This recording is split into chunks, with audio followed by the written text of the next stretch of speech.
When it comes to self-development, no matter the method you're using, the vital point is to practice. If you're ready to learn practices to transform your life and claim the potential inside of you, then you're in the right place. Welcome to The Vital Point. I'm your host, Jonathan Schecter.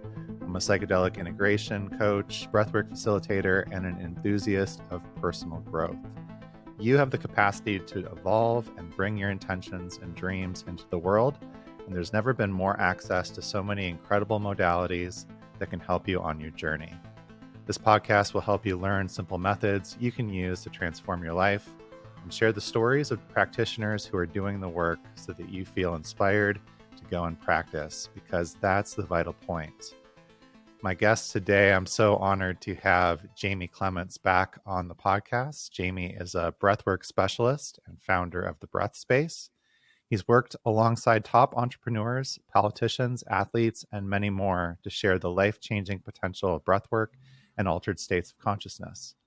After discovering firsthand just how impactful breathwork can be, Jamie strongly believes that breathwork is the most universal and powerful tool that we all have access to change our minds and live healthier, happy lives. Jamie, welcome back to the podcast.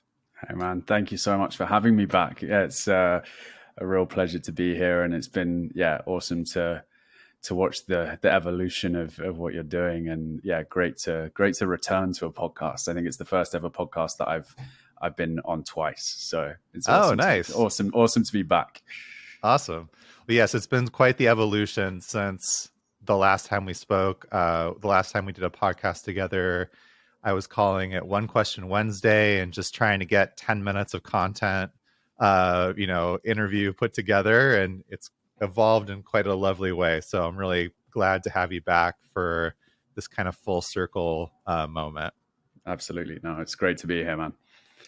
Yeah. So you've had quite the exciting last year. It's just been wonderful watching your Instagram and looking at all the things that you've been doing with Dirty and some of the big breathwork festivals it seems like you were a part of. Just let the audience know what happened in the last year for you.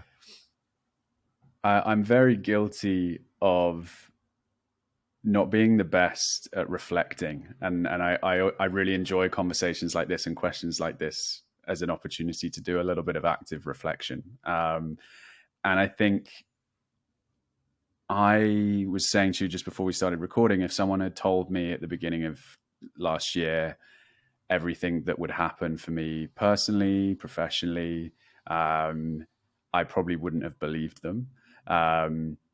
But there was just a really nice, I think what ended up being a really nice momentum and evolution of the hard work that I'd put in the couple of years before. So I launched my business at the beginning of 2020. And so 2020 and 2021 really felt like the grind phase, just really kind of getting things off the ground, getting a feel for it, learning how to work for myself, and building connections, building a network, building relationships to my business as well. And that served as a bit of a trampoline, a catapult in a way for what happened last year, which was just a string of amazing experiences. Hooking up with different practitioners to work on their retreats, worked with some incredible people, working on all kinds of different areas. And then for me personally, getting an opportunity to teach at Russell Brand's festival here in the UK called Community, which hopefully I'll be back at with the guys from Dirty this year in the summer. Another big wellness festival here in the UK. Both of those had sort of over 100 people taking part in those sessions, which was wild and incredible as an experience as a facilitator. And really just, kind of expanding my presence and my practice especially in the UK, but also getting opportunities to travel, to work abroad. But I feel like I have really just built my business and built my own, I guess, acknowledgement and sort of credibility, particularly in London and the UK in this space. And that's been, I feel very fortunate to have had the opportunity to do that, and to have had so many people want to work with me and trust me to work with them. So yeah, it was an amazing year, a really amazing year, and very, very grateful for it. Yeah, I've been so excited just watching you and like just being, yes, looks so amazing. Um, I'm curious, just as a practitioner and facilitator myself. You mentioned doing breath work and facilitating for these larger groups.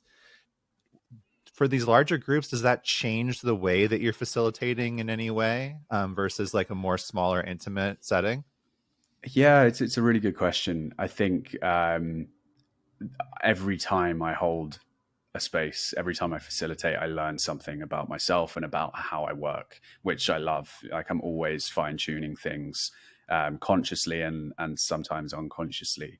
For those bigger groups, I think if I'm ever working sort of 20 plus, but especially as you get sort of 100 plus, I'm then at that point thinking about, okay, who is coming in to support me? Who are my co-facilitators? Who's assisting? Who do I trust and respect to hold that space with me?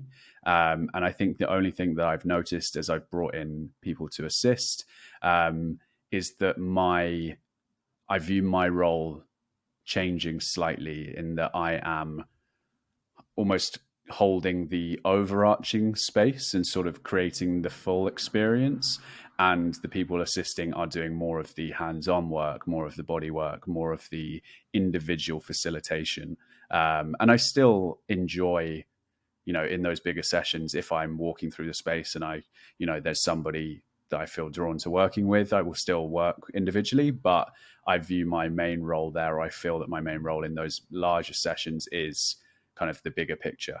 And I do really enjoy that. I like seeing everything that's going on and really seeing how the group are feeding into each other. And I'm lucky enough to have an incredible network of people who I've supported in the past, who've supported me. It's a very kind of cohesive environment from that perspective. So yeah, I would say that's the main difference, is just in the smaller groups, I'll very much be working hands-on with people much more individually, and the bigger groups tends to be a slightly more zoomed out version of that facilitation. Yeah, the scalability. For sure. And it's interesting. Just, I think the more from the experience that I've had of those bigger groups, there's so many more people in the melting pot. There's so much more energy in the melting pot, and there's people's experiences feeding into everyone else's and creating they're high energy in terms of those big sessions. There's a lot that can happen, which is, needs to be managed carefully and safely. And I think that's always my key driver, but also not limiting people's experience by being overly cautious, just kind of having an emphasis and a focus on safety first and foremost, but then allowing it to unfold in the way that it needs to unfold. Yeah, it sounds like there's a lot of trust there, on your part and of your team and of the container as well. And like from my business experience, like working in retail and working in these other non-breath work or coaching environments, I know that that's such a key thing, to be able to trust your team, to trust what's happening, and to be able to give up that control to a certain extent. Because if you're not trusting, then you're like, I have to be in charge of every little thing. And then, you're not able to do your job and what you're there to do.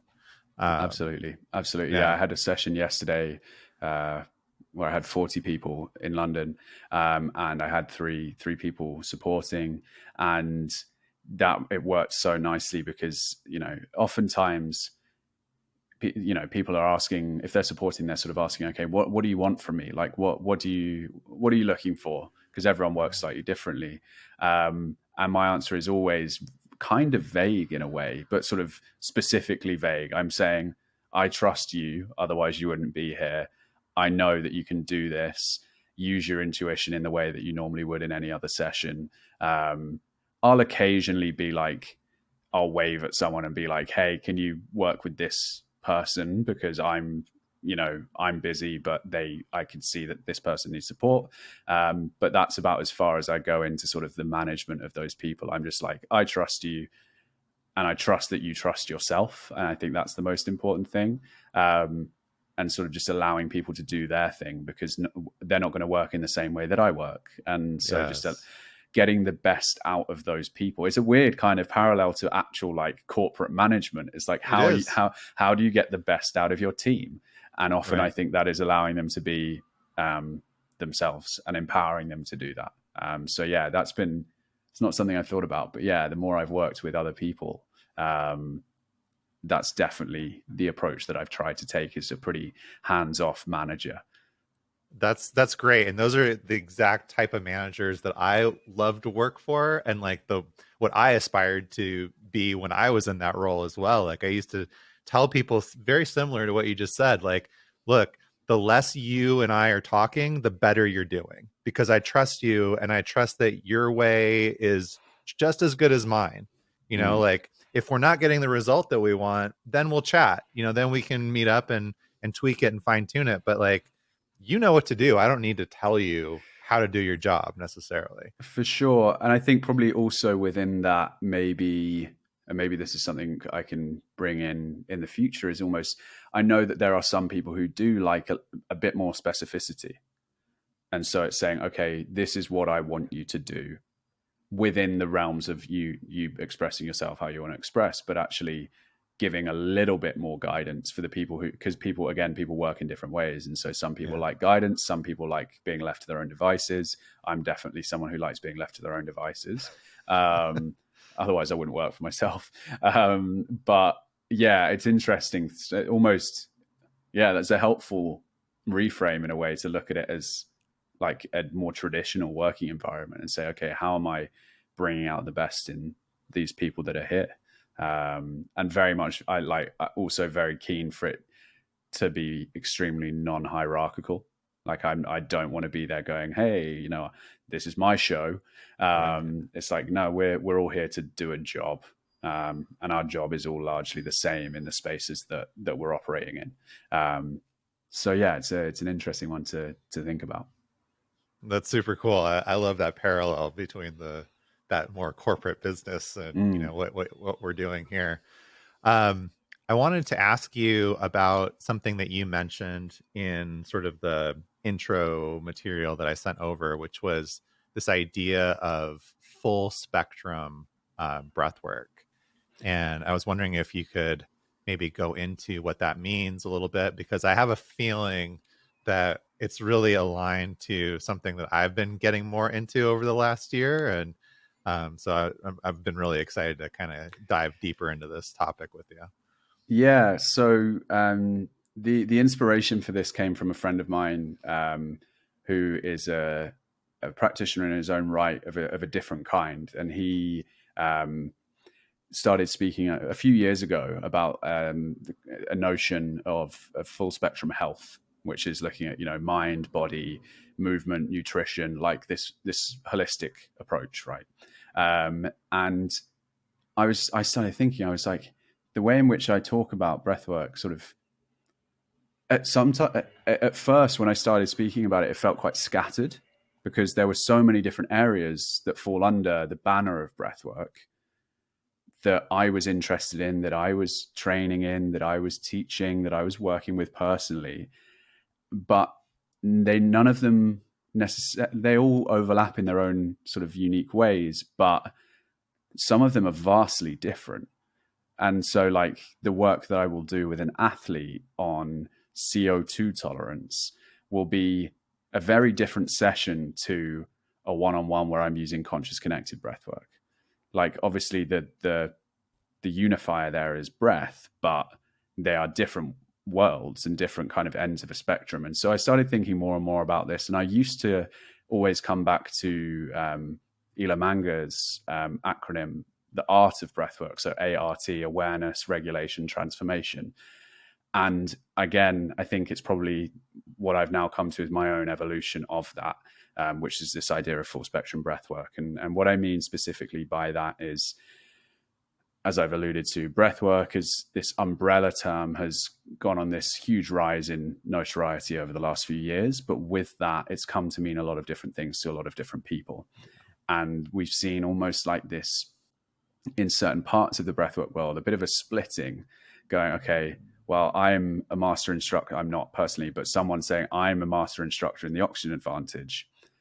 And I think conscious connected breathwork is a load of rubbish and not worth doing. And some people would even say dangerous. And so it's almost like, okay, you are both calling yourselves, let's say, people in those worlds, breathwork instructors, breathwork coaches, but you do not agree and you teach completely different things. And so I'm thinking here mainly from a client perspective, a customer perspective, how confusing that must be. If it's confusing for us in this space, how confusing is that for someone who is booking themselves or wanting to book themselves into a breathwork session?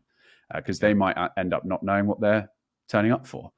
And so for me, full spectrum breathwork is this more holistic approach, saying we have functional breathing, how you breathe day to day, moment to moment. What is your natural state of breath, your baseline breath? What is the health of your respiration ultimately as a foundational pillar? And how can we address that through things like the oxygen advantage and functional breathing practices?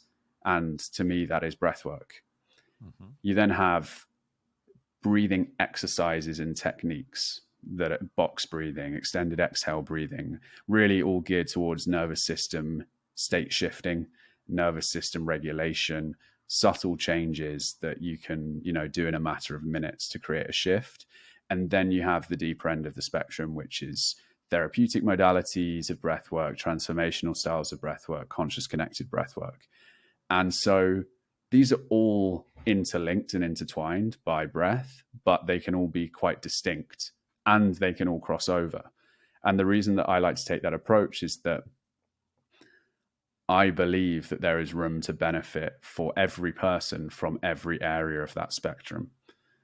And that, for me, allows me to be the best possible practitioner for any given client, because they can come to me and say, this is what I'm seeing challenges with, this is where I'm struggling. And I go, okay, we'll take a sprinkle of this, a sprinkle of that, and a sprinkle of that, and give you something that is tailored and bespoke and not limited to one specific area of breathing and breath work.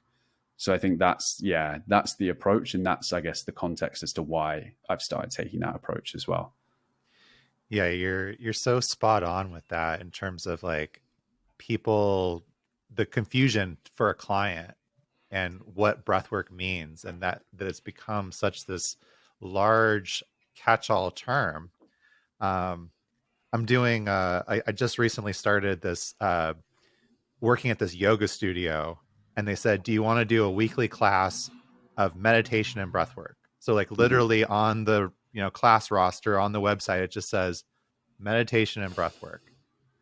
And I have an hour a week, and I'm like, that is such a big empty canvas in which I can go in so many different directions, and it's really not giving the clients showing up to that any sort of indication. I mean, I could do vastly different things underneath that umbrella and still say, well, this is meditation and breathwork, Yeah. And so it has been that challenge of like, okay, well, where do I want to go as a teacher and facilitator, but also how can I meet the people that are coming to the class where they're at as well, and not be like, hey, we're going to do, like you said, connected breath work today, or something that is just jarring or that they're not really ready for. And that journey is almost like mirrored my own journey with breath work, where the transformational type of breath work was what I first came in with and was like, okay, this is breath work. And then I stepped into the arena and was like, oh, wow, there is all this other stuff here that I should learn, because it's not just this one particular practice. And I also feel like it's the other part that's really important to taking that full spectrum approach is that all the different facets, all the different types of breath work build upon one another and are interconnected. Like they can all help each other. If you have more awareness, then that's just going to help you when you start to get into those, state shifting breath works. And certainly if you, go too far off the deep end and the transformational or, types of breath work, then having something to shift your state back down is super important as well. So Yeah. it's just like, it's only beneficial, I think, to take that approach. Absolutely. And I think, yeah, to come back to something that you mentioned there, it's instead of trying to fit every client into what you do, you can fit what you do to every client. And I think that is, people have asked me the question in the past, what's your niche? Are you going to like specialize? Are you going to niche down? And there's a lot of stuff when you're in any kind of coaching around like how are you going to niche down and like really identify your specific market. And I'm like, the niche is breath work. Right. That is to me at least, that is a niche enough, because it's still for a lot of people something new, something fringe, something unknown. And so actually the niche is how can we bring that to the people who typically wouldn't engage in these kinds of practices. And it's almost like a weird inverse niche where it's like my niche feels like it's accessibility and reach, to be able to say, okay, how do we make this more accessible for people, more clear for people? How do we demystify it? How do we actually open it up for people in a way that is easier to digest, rather than saying, okay, you have to have experience of meditation, or you have to have experience of all of these different things to engage. There's no prerequisite with breath, I think, as long as it's being practiced in a safe way. Yeah.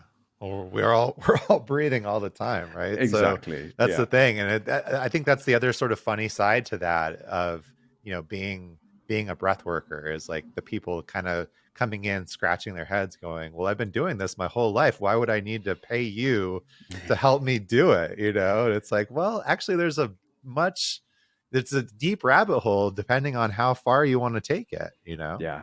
It's so incredibly simple and so incredibly nuanced and intricate and deep, depending on the level of depth that you want to go to. And I find that for me is something that is infinitely fascinating, because we know that any good science is continuously outdated and updated. And so actually we're just going to learn more, and we're going to learn more. And then we might learn that actually that's not what we thought it was. And then we're going to keep learning more and more and more. And I think that, to me, like, I don't see there being a kind of a bottom to the rabbit hole. Like it can just keep on going. And that's fascinating to me. Yeah, I think part of that is like almost like the transpersonal aspect of it, or like the places where the breath sort of transcends our normal day-to-day consciousness. Like that's something that like struck me as I've been facilitating over the last year, is like sort of reflecting on these ancient wisdom traditions. At least if you want to talk about Greek, Sanskrit, Chinese, and Hebrew, the word for breath and the word for spirit is the same in all of them. Yeah. There's something there, like there's something where it's like, wait, hold on a second. We're talking about more than just the way that we breathe on a day-to-day, minute-to-minute basis. Like we're able to tap into something that's a lot bigger and a lot deeper, and sort of, that's when to me, like the rabbit hole just expands and starts to go like, okay, how deep do you really want to go with it? But like, and that starts sometimes with just like you're saying, like, how are we breathing on a regular daily basis? Absolutely.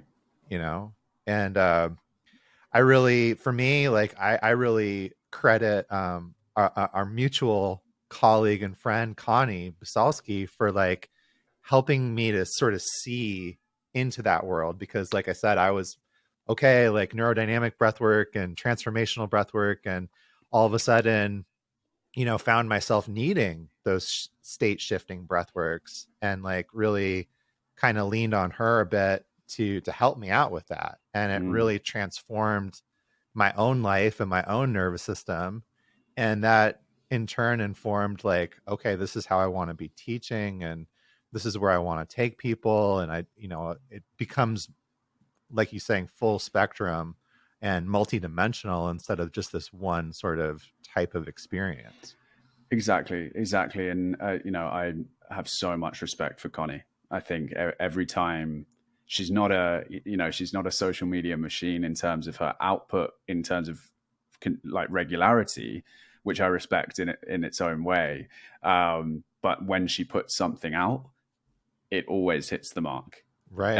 Every single time, it is one of those posts that just goes, "Wow, I understand that," and I it's like I knew that, but I've never heard it communicated so well and so Mm. clearly and so precisely and so in such an engaging way. And it's just, the few times where I have had kind of longer conversations with Connie, it's just been an incredible learning experience. Like she's a great mind. Yeah. Well, I mean, I totally agree. And I have to say, like, I feel the same about some of the content that you put out, like it's so precise and kind of cuts right into the point.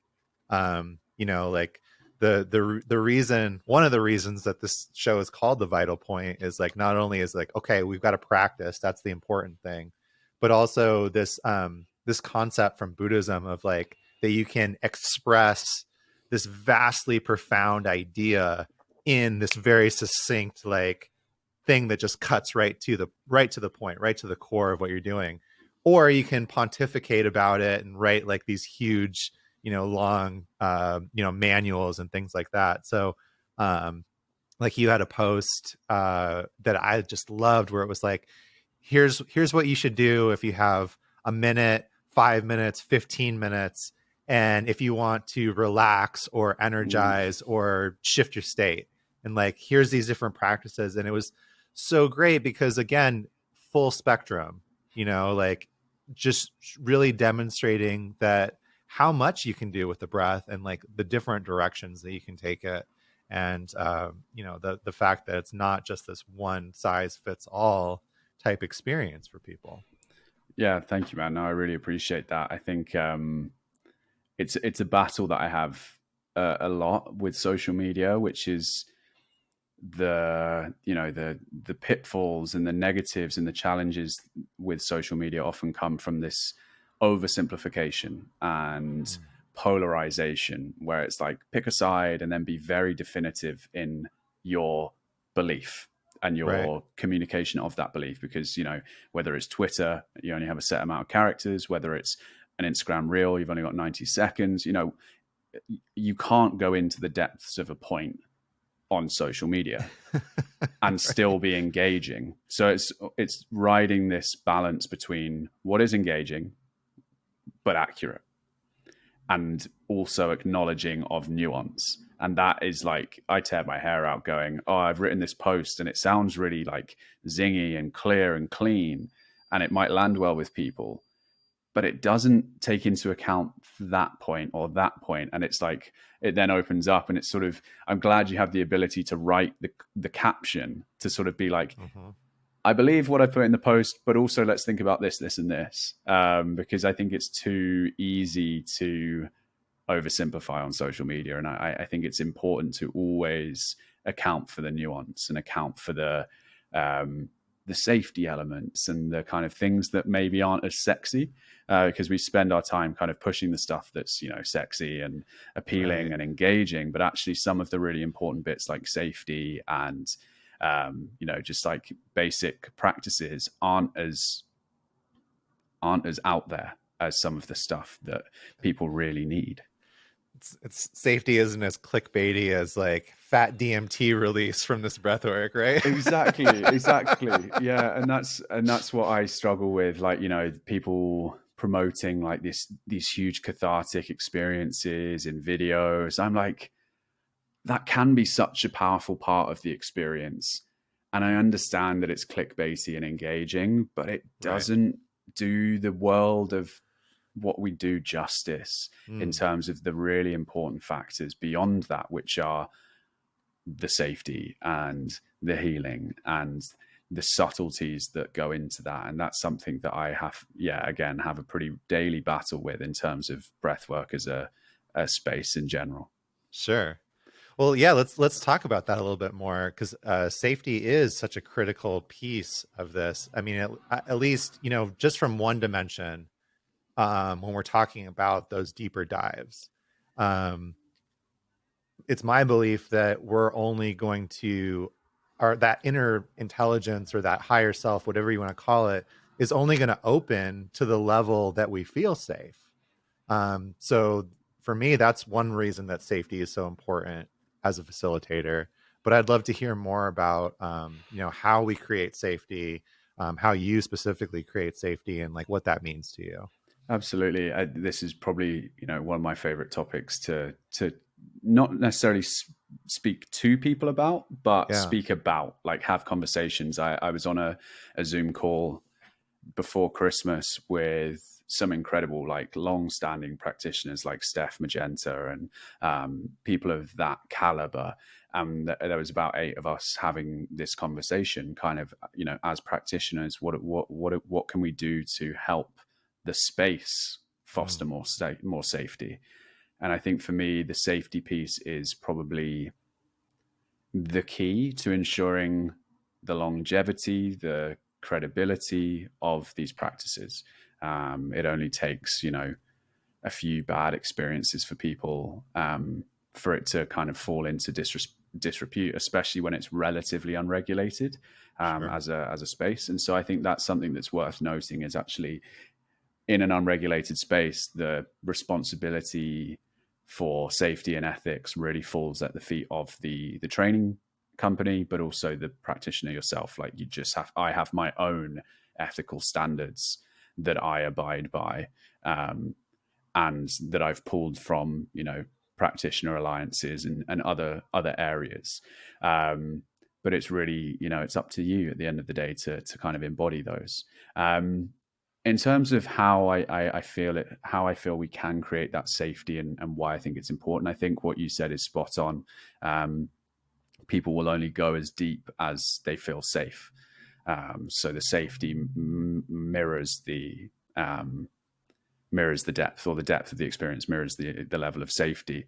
I think safety comes in different forms for different people. I think for some people, as a client, as a customer, for some customers, that safety will come from feeling like they resonate and connect to a practitioner. Like the practitioner is a subtle mirror to them. That's safety because there's connection, co-regulation, resonance there. Some people get safety and reassurance from someone's knowledge. So if you think that someone is an expert and they know what they're talking about, that puts you at ease. That gives you safety. For some people, it's an unspoken dialogue between their nervous system and the practitioner's nervous system going, oh, yeah, okay, I feel at ease here. I feel at ease in this person's presence. That I think is powerful. For me, I believe that I can show up and provide safety if I myself feel at home in my own skin, if I feel like if I'm in a healthy, regulated place, like I've been doing my own work, like that's how at a bare minimum, I feel like I deserve, or they deserve me to show up in that way.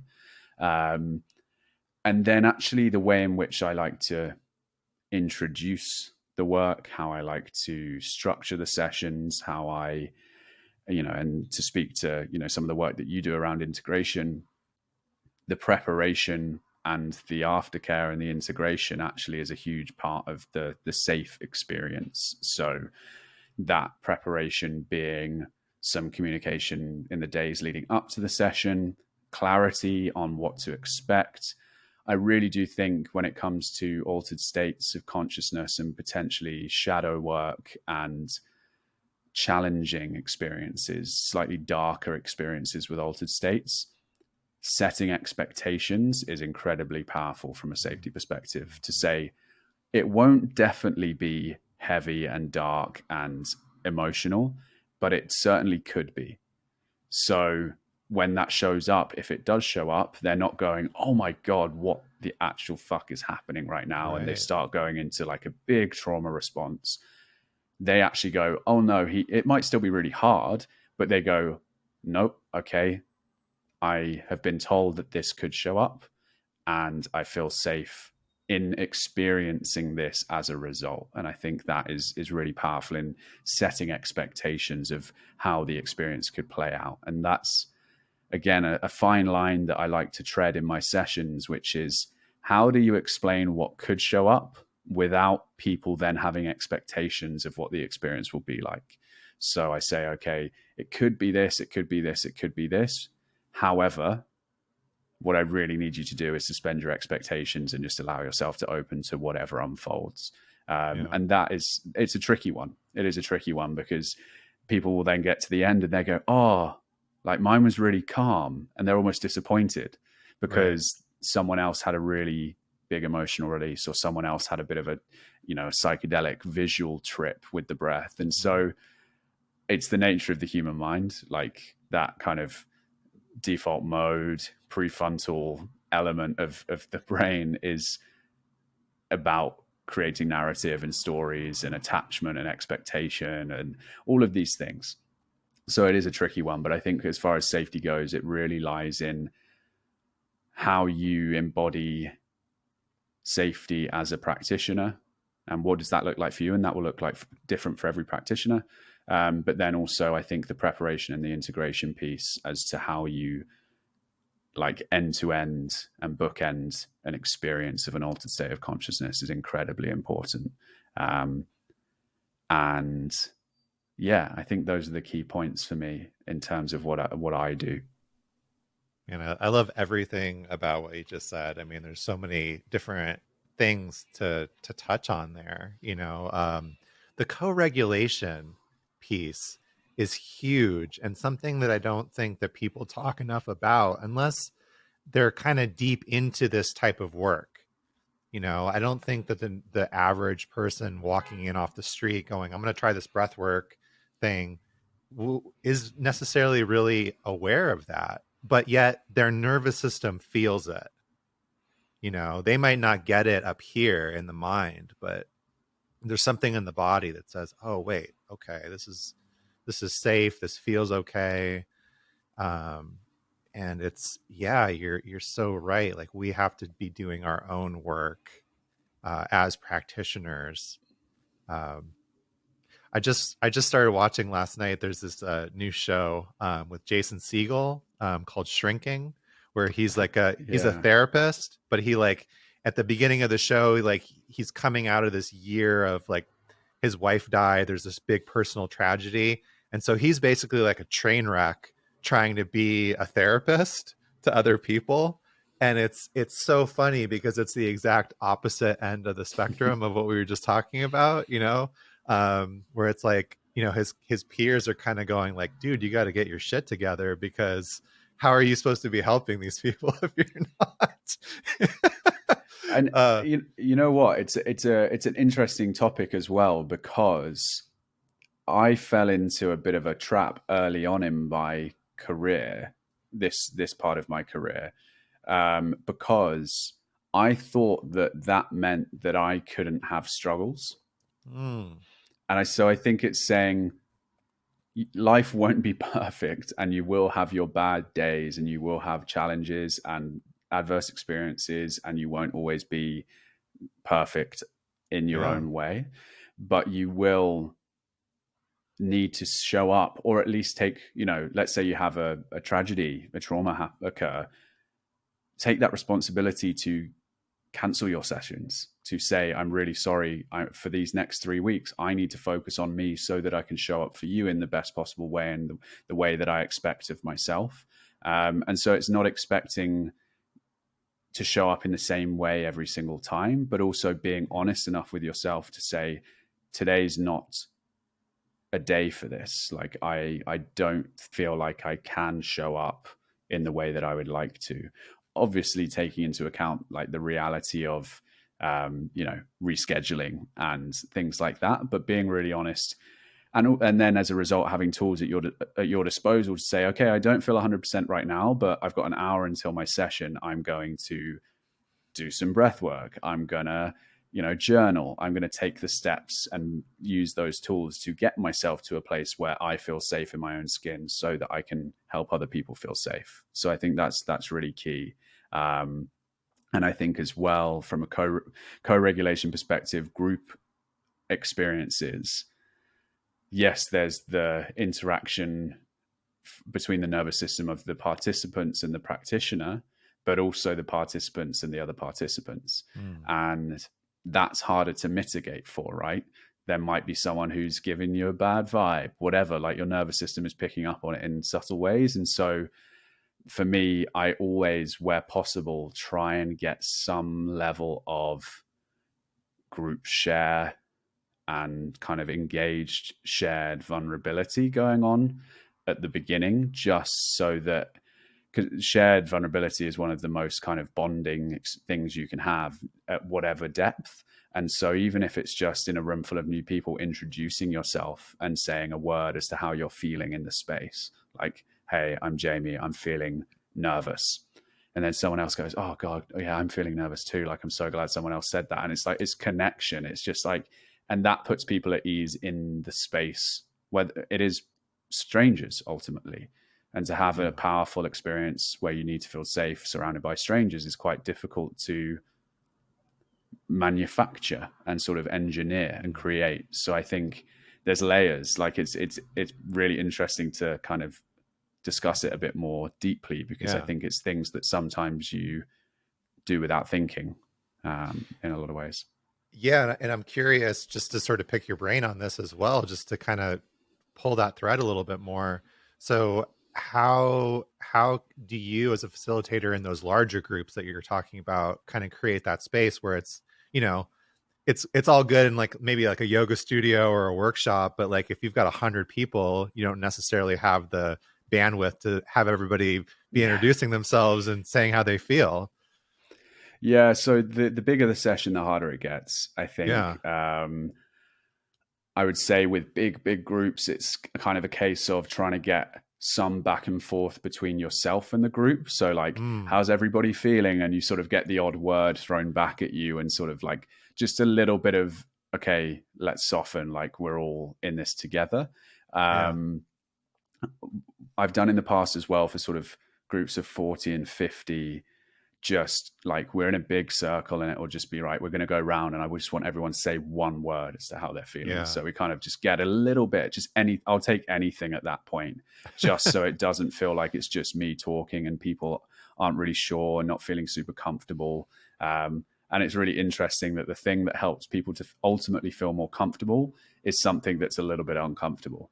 Like introducing themselves in a group of strangers, like that's not super comfortable for the majority of people, but it does help us feel more connected, which is great. Yeah, because like we're all going through that same nervousness, to some degree. Like I think that's the illusion that we have that our ego creates, right? Is like, well, I'm the only one that feels this way. I'm the only one that feels scared or nervous or vulnerable, and everybody else has it together. And then when we start to share and open up, it's like, oh no, actually we're all in the same place to one degree or the next, and to kind of tie it back to something that you said earlier about like that mistaken thought that you had to be perfect to be showing up and be in the facilitator role. It's like, no, like it's not becoming perfect. It's just becoming more resilient and more open. And that goes back to that full spectrum, because there are breathwork practices that we can use to make the nervous system more resilient, to allow us to mobilize more into that more activated fight or flight state without totally going off, into a space where we're overloaded, and then being able to come back into that regulation. So it's more about like, hey, how can I make myself more resilient? How can I make myself, like that tree swaying in the breeze? We're not getting knocked over by it. We're just kind of swaying and being able to move. Exactly. It's just it's the self-awareness as well to know when you're not when you're not fully Ah, like in the best possible state. It's like having the yes. awareness, then having the tools, and then also alongside of all of that, building the resilience. And so I think it's just like that continued journey to work on yourself is what people respond to, because actually I don't, I personally don't trust the facilitator who is playing the guru. That's Mm, not, that doesn't work for me. It works for some people. But my belief again within these healing realms of breathwork is if someone says, "Oh, you were amazing," I go, "Thank you. Like, I'm grateful to you for saying that. But everything that you just experienced was because of you. yeah. Every single I can create. My role here is to create the space and make you feel as safe as you possibly can in this space. Yeah. Everything that happens then between you arriving and leaving that space is your breath, your psyche, your Mm, experience." And so it's empowering self-healing rather than doing the healing for people. And so right. I don't enjoy kind of the terminology of like I am the healer. Like that Yeah. doesn't work for me. Yeah. Fully agree. And gosh, the this podcast for me has been such a great venue or like theater to explore that in myself, because there are times where I feel myself start to get so self-conscious or so like nervous, like I want to impress the person that I'm talking Mm-hmm. to, or it's somebody that I like really admire and I look up to them, or just I feel intimidated by like their stature. And like I've had several opportunities in the last year to like open up and share that, which is totally different than what I would have done in the past, which is just like, let me just shove this down. Let me like man up and like get past it and not be vulnerable. And then I'm sitting there in this like dysregulated state trying to have a conversation with somebody, right? Yeah. Um, and instead, like each time I've taken this opportunity to just say, you know what, like I'm gonna pause for a second and voice like I feel nervous, or like I feel a little intimidated talking to you. And it's a little bit more than excitement, like Mm. I'm feeling a little bit nervous. I feel anxious. And whenever that's happened, and not only have I been validated by the other person, but like immediately the pressure just starts to decrease, Yeah. you know? Yeah. And so to me, like there's that awareness that I have, especially of the somatic awareness of what's happening, right? That I didn't have before. Yeah. But there's also, to kind of go back to that resilience piece of like, okay, I can breathe into this until I have a chance to do something else with it, like share it, be vulnerable, let that pressure off in that other way, you Yeah. know. And Absolutely. I know you do the ice baths, and it's like kind of similar, right? Like you're never going to conquer that ice bath. You're Yeah. never going to be like, I've fucking got this. Like this is nothing. There's Yeah. always that like that friction and that like that fear, or that an anxiety about it. But we don't have to be ruled by that. There's different ways we Yeah. can deal with it. I love this point, man, because I think I was thinking on this the other day around the topic of cold water and ice baths, which is no one wants to get in. Right. Anyone who tells you they do has a great mindset to help themselves get over the fact that they don't want to get in the ice. Yeah. Yeah. There's no point, I don't think. I'd love to be proven wrong, but I genuinely believe I want to get in an ice bath, but when it comes to getting in, I don't want to get in, is the Right. best way to explain it, right? And I think it's the same with, it's this misnomer, this misunderstanding of when you see someone doing something that you think you could never do because you're too scared, you think that they're not scared, but in actual fact, they have just chosen or found a way to overcome the fear. And Yeah. so like I until the age of 25 would have said the idea of standing up in front of 10 people and speaking was my worst nightmare, let alone 50, 100, 200. that doesn't mean I don't get nervous before I go and do that. And this brings me on to kind of one of my favorite points around healing at the moment. I have a rational brain, and I very much view like these healing steps, this personal growth comes from building the bank of evidence that you can do the thing that you're afraid of. So the more times you get into an ice bath, the fear's still there, but you have done it so many times before that your mind is going, oh, I know I can do this, even though I don't want to do this. It's me running a session, same thing. I'm going there going, oh God, like I'm a bit nervous today because there's going to be a lot of people there. And then I go, oh, let's refer back to the evidence, Your Honor. And I'm like, okay, I feel like I can do this. And so it's building this stack of evidence to overcome that fear, to overcome the imposter syndrome, whatever it might be. Like, it's still there. The fear is still there. You've just found a way, whatever that way is, to beat it on that occasion. And I think that's incredibly powerful. It's just a way to view all of these kind of elements of growth. Yeah, for sure. And I not just the mind, not just like letting the mind know, but like the body as well, like what it kind of reminds me of what you just said is like the sort of like that analogy of like seeing a rope, like, and thinking it's a snake. Like, if you think it's a snake, you're going to react in a certain way. Your nervous system's going to react in a certain way. Your mind is going to react in a certain way. If you know it's a rope, well, it's not so dangerous, So yeah, just accumulating the evidence through practice that, that, hey, this is not really dangerous. And it is, the longer that you stay in, when we're talking about ice, ice water, right? Like, you can't just live in the ice, but for this few minutes, this really is not dangerous. And there's an invitation there to bring that practice and bring that safety. And to me, the key is that surrender, because the longer you fight it, the longer you're like, no, I don't want to be in here. This sucks. Why am I doing this? Like, the harder it's going to be, as opposed to like, wow, what a wonderful opportunity to build my resilience, to build my nervous system, to accumulate that evidence, and then continue to build my case. Absolutely.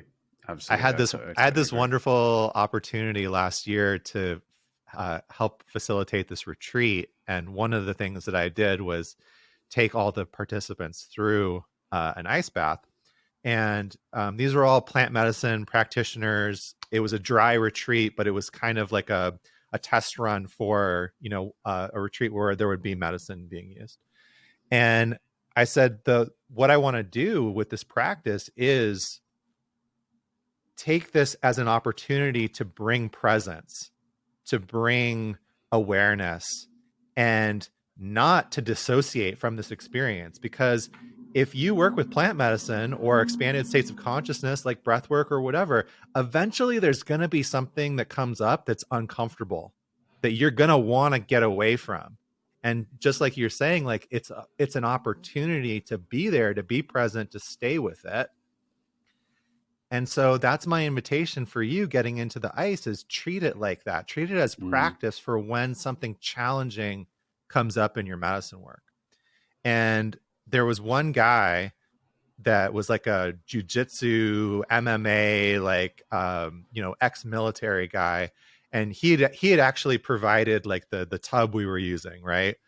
And so I was talking to him. I said, so like, what's your practice like? And he said, I usually do like 10 minutes.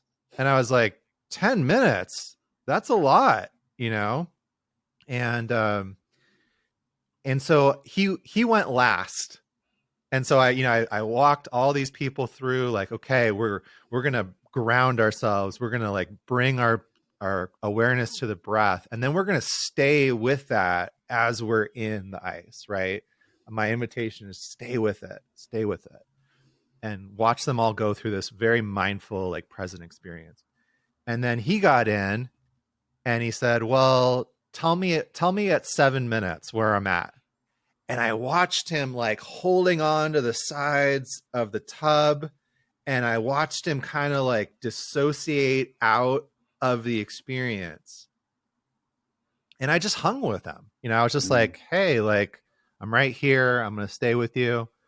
And he ended up getting out at like 6 minutes. But his comment was, there was so much better than what I usually do, which is down at the jujitsu gym.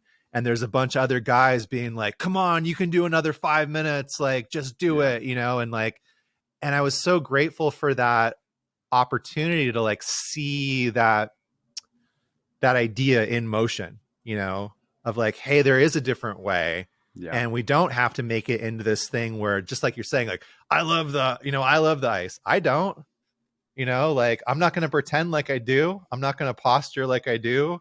Every single time. It's like, why am I doing this? But I'm going to do it anyway. You know what, man? It's such an important part of the discussion, because it's something that hate's a strong word. It's something I dislike a lot about cold water Instagram. It's become a competition. People are posting, celebrating their personal best. And I'm going, not only is that, I guess, not from my own opinion and experience, not the right approach to get the adaptations, the benefits that you're looking for, but it's also dangerous because it's encouraging other people to compete, to do the same, it's disregarding any sense of us all having different nervous systems and us all starting from different points. And it's encouraging people to go beyond what's necessary.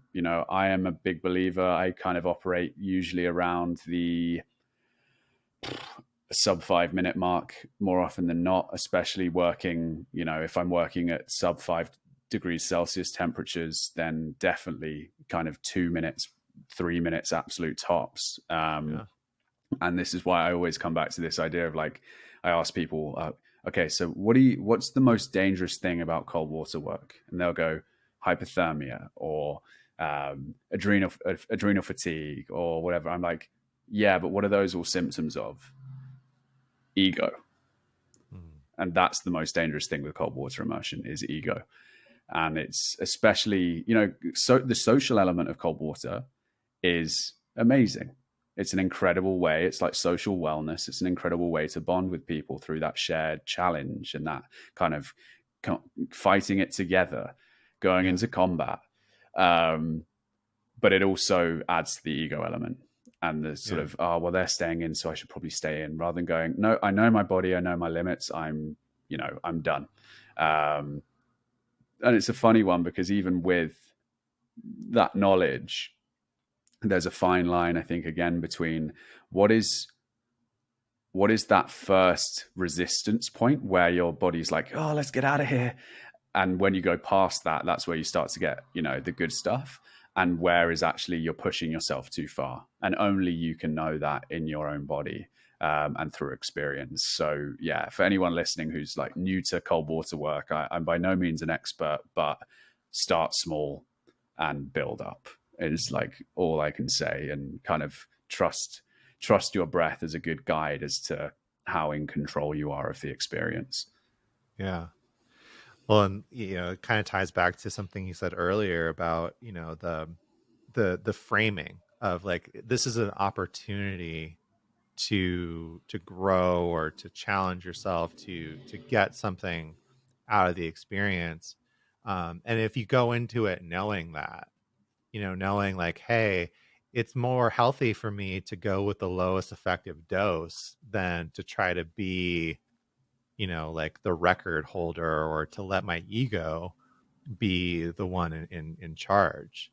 It's like, I mean, there's so many things that we could apply that to in terms of expanded realms of consciousness, whether that's breath work, plant medicine, cold water, anything. Like, when the ego is in charge, that's when there's the potential to learn. The universe might teach you a lesson, because the universe is much bigger and much stronger than your ego, no matter how big you think it is.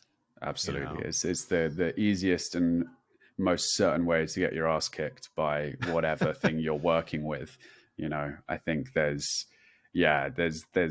I really enjoyed your kind of your comparison and the way you framed that around cold water um, and medicine work, and sort of leaning into the resistance, kind of Yeah. like getting comfortable with the resistance, getting comfortable in that space, because that's often, that's where the gold lies, is in confronting the challenging aspects. Yeah. And that applies beyond everything that we're talking about here. Like, it's just a really good way to approach life, is, Right. the gold lies beyond the pain, but you've got to go into it first. You've got to uncover it and dig into it. Yeah. How many places is that, applicable in your life? Whether it's like chatting up a girl, that you see like in a pub, or, having to give a presentation at work, or, just the list goes on, right? Like Yeah. and that's really like where I got interested in cold water exposure in the first place. Was I was going through a divorce, and I had to do a bunch of shit I did not want to do. Yeah. And I was like, well, if I start practicing doing something that I don't want to do voluntarily, will this make the things that I don't have a choice about easier? And the answer is absolutely yes. And then once I started to practice, because of my, awareness practices, because of my meditation practices, I started to notice that, like, I could plan for an ice bath like at 2 o'clock in the afternoon, and I'd get up at 6 o'clock in the morning, and all of a sudden start hearing the tape running of like why I don't need to do this today. Like, it wasn't at a volume 10, but like a volume 1 in the background, there's like this little program already running, being like, do you feel like maybe you have a cold today? Or like, I'm really busy, I don't need to do that. And if that thought wasn't addressed, or at least aware, it would just continue to build and build and build and build. And there was something about just being aware of it rather than trying to ignore it or trying to overcome it. Just being like, I see you, I get you, we're safe, this isn't going to kill us, and I'm going to do it anyway because I know it's good for me, and I'm going to feel really good after I get out. Yeah, 100%. I think this is why I'm pretty confident in what I said earlier around kind of no one fully wanting to get in the ice, because I think that the only way that you, I think, would be able to get to that place would be total ego dissolution, because it's the ego part of the mind that is telling you, I don't want to do this. And it's the same part of the mind that fires up when you get in and you're in there going, why am I in here? I want to get out. It's been 20 seconds and I need to get out. And I always say, I was with some friends in Mexico and we were doing some work with cold out there. And I landed on this thing. It's like, when you're in there, when you get in, your job is to say no to the first no. So the first time the voice says, get out, say no.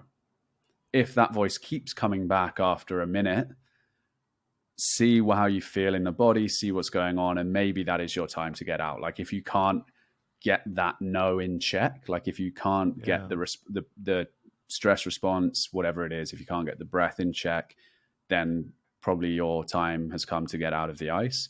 But most of us will get that first no, where it's like, hey, asshole, get out. And you're like, no, I'm doing this for good reason. I know that you want me to get out, but I'm here and I want to be here and I can do this. And that's where the practices, the awareness practices, the work wins. And that's where it pays off, because you are able to view that ego voice as a separate voice. And there's another voice that says, hey, no, I've got this. Thanks for your input. And I love that. Like, thanks so much. I appreciate you. But I'll chat to you in 3 minutes. So we'll speak again in 3 minutes and we'll be cool. But it's a practice, and it comes with that experience again. I think another thing that's helped me with it a lot is like, well, I'll relate it to psychedelics first, and then kind of relate it back to the ice bath.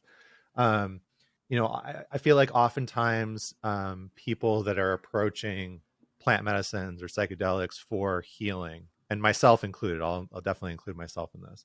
Um, we have like these big expectations for the transformation that we're going to get out of that experience. And yet I think it behooves us to ask the question, like, if I'm trying to change 40 years of patterning and behavior, is it realistic that one dose, one ceremony is going to completely repattern that, right? And then adjusting that expectation of like, hey, the integration, the change is a process. It's not necessarily this magic pill that's just going to, immediately change everything about my experience. Well, with to take that context into ice baths, I forget where I heard it, but there was something once that I read that really struck a chord with me in terms of the thing that is happening in your body when you're approaching the ice bath is written in the reptilian limbic brain. It's written into our DNA for millennia. Like that code of ice water equals danger is been in there. Like it's written so deep into the brain and the limbic system and the DNA that like the fact that you think that you're going to be able to conquer that within 1 or 100 or even 1,000 ice baths is just unrealistic. But you can work with it. You can start to adapt it and integrate that. Okay, like this is healthy within reason, as long as I'm paying attention to my body and my nervous system and not letting the ego run out of control. So yeah, it's just but I respect that. Like, wow, here's this really deep seated code within me whose job it is to keep me safe. Yeah. And what a beautiful system that there's these codes and patterns and programs within me that are running without me having to pay attention to them at all. That's super cool to me, and the fact that I can do something to get in there and tinker with that code just a little bit and change it and shape it to some small degree, to me is kind of magical, and a beautiful thing. Absolutely. I think how, inspiring as well that we have now developed to a point where we can actively use something that our reptilian brain knows is danger to better ourselves. Like that to me, I'm like, hey, we're hacking the system here. Like we're going into the wiring, into the mainframe and learning about it. We're not just taking it at face value. And I think that I find really interesting. And I think it sparked something in my mind as well, because I think there's some very well respected breathwork practitioners of the scientific end of the spectrum, the functional end of the spectrum, the CO2 tolerance, hypoxic training end of the spectrum, who take a less than positive view on the healing styles of breathwork, because it's a mouth breath and because we're dropping CO2 levels and it's not a particularly kind of traditionally functional breath. And my riposte to that is always, yeah, I get that, but we're using it for a specific purpose that transcends science, that transcends what we currently know. I'm not using conscious connected breathing to help someone breathe in a more functional way necessarily.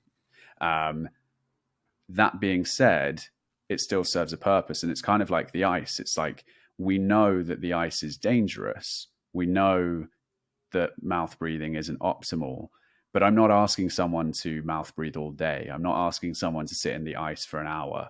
We can use dosed versions of things that our bodies might not naturally do in an optimal way to create adaptations and create changes that can be really powerful. And yeah, it's just something that came to me. I think it's an interesting one to think about for sure. And I think the ice is a great metaphor for so many areas of life. I find it fascinating.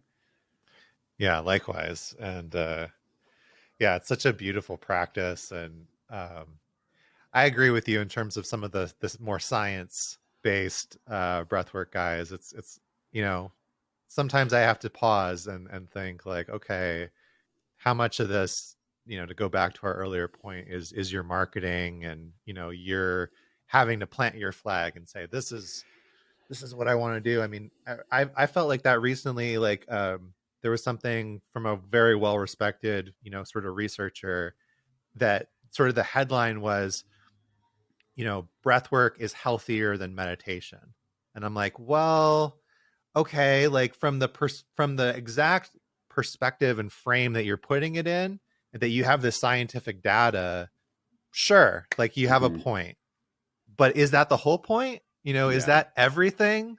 I don't think so, personally, and like, um, yeah, I think there's room for a lot of differing opinions and differing paths. Like I Hmm. often, especially from like a meditation perspective, relate things back to Buddhism. Like the Buddha gave 84,000 different teachings, because that's how many different types of people and different paths that we need sometimes. Like not necessarily one person needs 84,000, but like what works for me isn't necessarily what's going to be what works for you. Mm. And it's about finding that path that does work for you, and being able to follow it. And sometimes that might change as you continue to practice and as you continue to grow and change and explore yourself. Yeah, absolutely. Absolutely. I think I know the post that you're referring to as well on that front. And I reshared it because I was excited. I was like, hey, this is great evidence in favor of breathwork.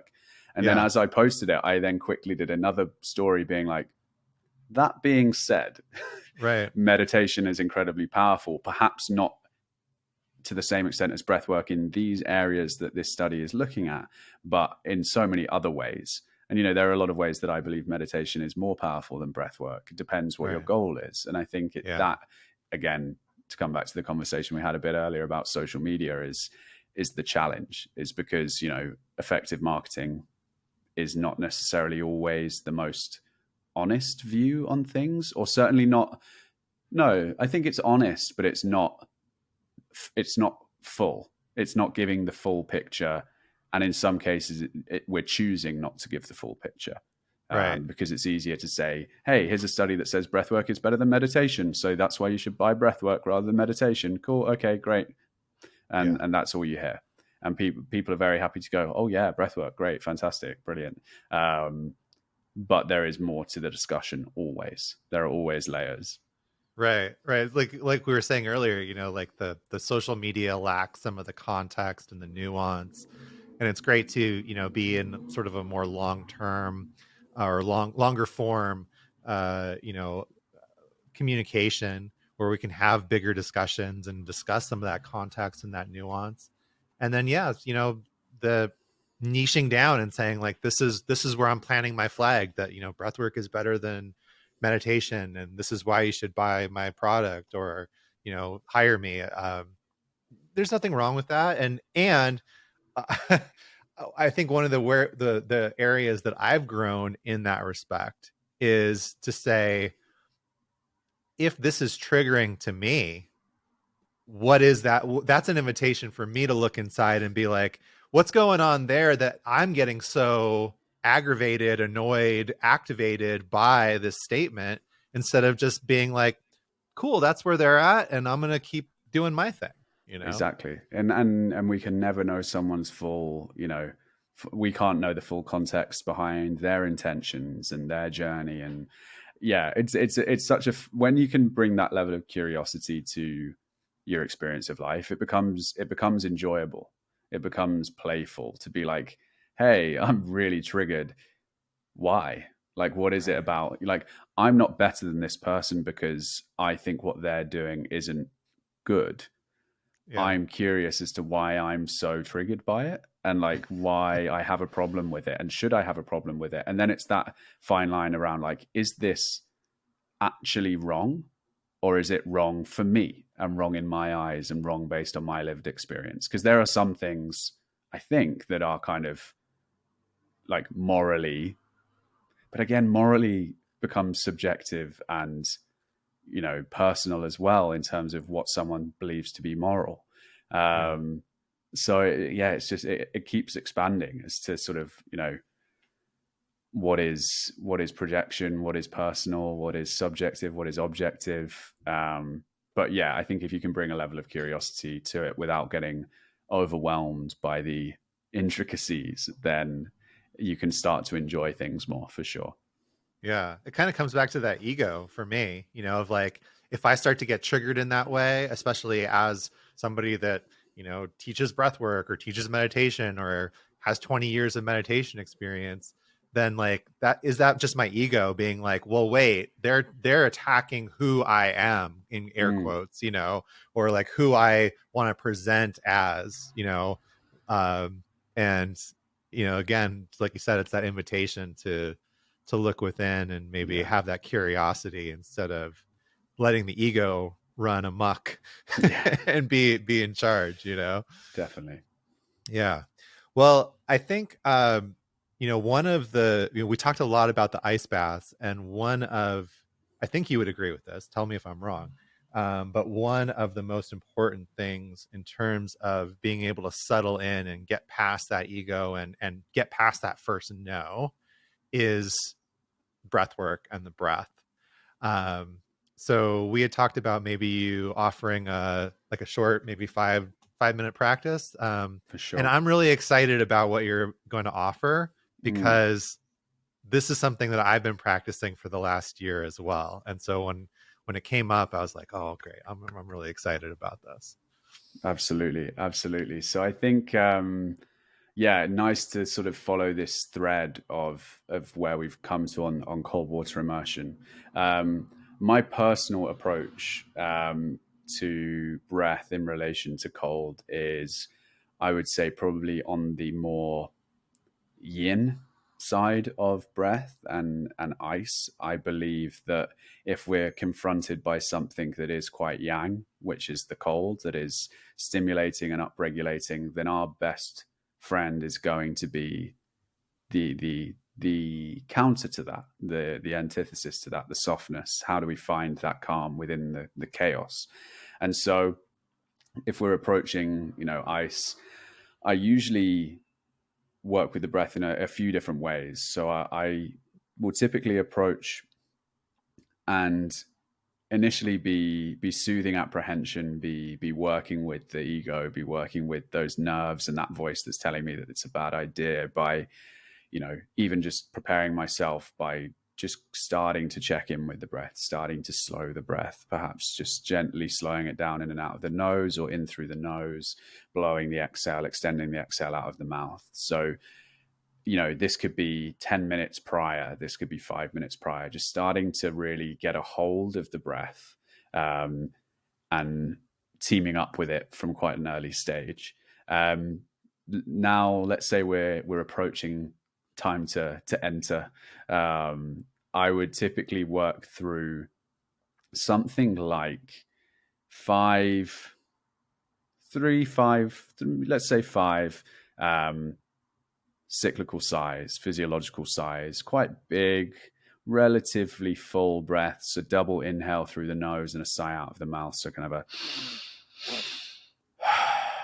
I do 5 of those. And that again is just about grounding, about sort of steadying myself. They've been, to come back to what we were discussing earlier, kind of been scientifically proven to be a very effective way to down-regulate the nervous system quite quickly. I would then come to 10 breaths with an extended exhale. So in through the nose, blowing the exhale out of the mouth, really just again, calming, settling body, settling mind. I would then probably close that with a couple more sighs, physiological sighs. And then I would set myself kind of a protocol. So that could be right at the end of these 3 sighs, I am getting in. There's not really a negotiation here. I am getting in. I would then get into the tub, and in those first moments, obviously, anyone who's worked with the cold before will know that one of the main things the cold will do is to try and take your breath. It will try and take you into that kind of that panicked panting in and out of the mouth. You'll struggle to catch your breath potentially, and so the job in those first few moments is to come back to that in through the nose, out of the mouth, extended exhale breath. So I'd aim for 10 breaths like that. So really slowing the breath down, allowing my body to adjust, finding a bit of stillness in the body and the mind as I slow the breath down. And then once I feel I've kind of settled through those first 10 breaths, I'd then be bringing myself back to a gentle, slow, steady nasal breath. So kind of almost working down through the gears to go, okay, it's the cold's trying to jack me way up to 10 in terms of my breathing rate and my kind of depth of breath, size of breath. So I'm going to not try and skip straight back to nasal breathing. I'm going to bring myself down through a nice, slow, steady, extended exhale for 10 breaths, then come back to a nasal breath. And once you've done maybe 10 extended exhale breaths, 10 slow, steady nasal breaths, you're probably looking at 2 to 3 minutes in the ice anyway. And depending on the temperature, I would then, by that point, once you're into those nasal breaths, that's where I find my most deep state of calm. It's like my mind is resting on the breath. I'm now acclimatized as you can be to the cold. I'm adapted, I'm adjusted, and I'll stay with that. And I will typically stay with that until, again, this is all temperature dependent, but if it's particularly cold, I'll be working in a range of sort of 2 to 4 minutes. If it's slightly warmer, say 5 to 10 degrees Celsius, I'd probably work at around 5 minutes. But again, I don't particularly like time as a marker. I'm much more about feeling and breath as the indicators, going, okay, am I shivering? I'm happy if I shiver once, but if I shiver continuously while I'm in there, then I would get myself out. Can I control my shiver response? Can I choose whether I'm shivering or not? That's usually a good marker as to how in control of the experience you are, along with the breath. And yeah, I typically just work with feeling. And I'd cap myself at, say, an absolute maximum of sort of 7 or 8 minutes, depending on the temperature. But usually I err on the side of less is more for me quite often. So yeah, that's sort of the practice for me personally. And that's when I do, this work with friends. And I don't do a huge amount of cold water work professionally, but starting to sort of dip my toe in that realm as well. But that's typically the approach that I bring, is much more about softness. It's about listening to the body as kind of the first and foremost kind of part. So yeah. Awesome. Yeah. The softness is really the key to me as well, and not turning it into some sort of machismo, egoic event. So I appreciate that approach as well. Thank you for sharing that. Thank you, protocol. Man. Yeah. Well, this has been a great chat, man. I think especially from where we came from, where I think our first chat was maybe like 10 minutes or so, So I appreciate all your time and sharing your wisdom and experience. And, like I said at the beginning, I'm just so pleased with your progress and to see the things that you're doing, see the ways that you're growing. Selfishly, it gives me a lot of inspiration and hope, and just to see what's possible. Absolutely, man. No, I really appreciate you saying that, and yeah, it's such a genuine pleasure to chat and catch up. And like, I feel like we get drawn to these people. We've never met, right? But we've kind of been connected from pretty early on in both our journeys with this work, and you just seem to. You get those people that sort of get you and you get them. And like Connie, I'd put into that camp as well. Johnny Miller is another person like that who I actually know through Connie. And it seems to be just, we might do things differently, but we share kind of that approach, I think. And maybe it's the curiosity element. I don't know what the kind of running theme is, but there seems to be like an openness and a curiosity to not just take something as kind of at face value. There's sort of a deeper sort of analysis there, or a desire to understand from quite an impartial place. is maybe what it feels like, is we're all going, hey, like, I love this practice, but here's someone who's saying that this practice is a load of crap. I wonder why they think that. And maybe I should Yeah. listen to some of what they're saying, and maybe I shouldn't. And it's sort of just the openness and the lack of dogma, I think, that I find, appealing about our conversations and the other people that we know and that we respect in this space as well. Yeah, no, thanks for saying that. And yeah, both Connie and Johnny, very influential to me as well. I mean, I've worked with Connie and had her on the podcast a couple of times. It's actually, when you said that, I was like, God, I need to reach out to Johnny, because he and I and Connie all went through the same facilitator training program for breathwork. And Johnny was actually like, I was partnered up with him for half of the program.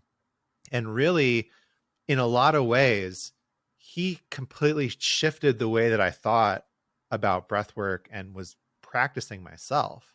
And that has rippled out into the ways that I continue to facilitate and teach today. Like even when I'm, doing neurodynamic breathwork and the, more connected, more transformational breath, where I'm like, hey, this is less about speed and more about deep, connected, and you don't have to go like so fast to the point where you're like giving yourself tetany and like, just getting into like this weird space. You can get there just the same way, just a little bit slower and a little bit more gently to the body. And I really have him to thank for that, because I remember facilitating for him and I was like, are you breathing fast enough? And he was like, yeah, I've just learned that, I'm going to get there maybe a couple minutes slower, but I'm going to get to the same place. Absolutely. I don't have to go like 10 for 10, Yeah, for sure. So yeah, I really appreciate being in this space where I can have these chats and, have access to the experience and knowledge and allow myself to be curious, and yeah, I'd love to visit London someday and, work with you, and for sure, man. Be awesome. Yeah, I love that. So speaking of London, is that the main place where you're working these days? It is, yeah. I'm using this year, I think, as a bit of a testing ground to figure out where I'm going to be based slightly longer term. I've got plans to go and spend quite a bit of time this year in Portugal, and I'd like to have a base here still, because I do love it here, but I also know that there are other elements of my life that I'm not able to tap into here. So London is the main place where I work currently. I've got UK retreats elsewhere in the UK. I've got a retreat in the summer in Portugal as well. Nice. So yeah, there's a few, I'd say like 80%, 90% of my work is London though. Awesome. And if people want to connect with you, what's the best way for them to do that? I think the primary way is Instagram. So the breath space with an underscore between the words. So the underscore breath underscore space. And my website, which is the breath space, all one word, .co.uk. Events, everything goes out through both of those channels, retreats, one-to-ones. Yeah. Everything like that is through those. Yeah, and even for people that maybe can't get to London in the immediate future, you have a course, right? That you have a breathwork course. Yeah, so that I think I'm really, I'll say that I'm really proud of that course. It's the first one I created. It's self-service online course, 21 days of breathwork, and the reason I'm proud of it is because I think it is a very accurate representation of full spectrum breathwork. It covers every realm that I teach from, in terms of functional, in terms of nervous system regulation, in terms of the deeper end of the spectrum as well. And so I think if people are curious and maybe not based in the UK, then that is probably the place to start, without falling into like sales mode. I think that's probably like the best and most accurate representation of what I do, if you're not able to be there in person. Awesome. It's okay to be in sales mode a little bit. It's all right to toot your own horn, man. We'll learn. I'm learning that gradually. Well, awesome. Yeah. So if you're listening to this podcast and you're not following Jamie on Instagram, definitely go follow him. The breath space with underscores underneath. Yeah, he's been somebody that I've been following in this space for pretty much most of the time that I've been interested in breathwork, and huge inspiration to me, and so grateful for him sharing his time and experience, and allowing me to, reflect off of him and be inspired by him. So definitely appreciate that. If you enjoyed this podcast, if you're watching on YouTube, subscribe to the channel. And if you're listening to it, definitely give us a follow, leave a review. It would definitely help as we continue to grow. Otherwise, I really hope you enjoyed this podcast, and be on the lookout for new episodes next week. And until next time, my friends, don't forget that the vital point is to practice. So keep doing that. We'll see you next time on The Vital Point. I hope you enjoyed this episode, and if you did, I'd love it if you leave a review. Follow me on Instagram at Blue Magic Alchemy if you'd like to learn more about transformation, integration, and how to connect through coaching, breathwork, and meditation. Remember that regardless of the methods you're practicing, the vital point is to practice.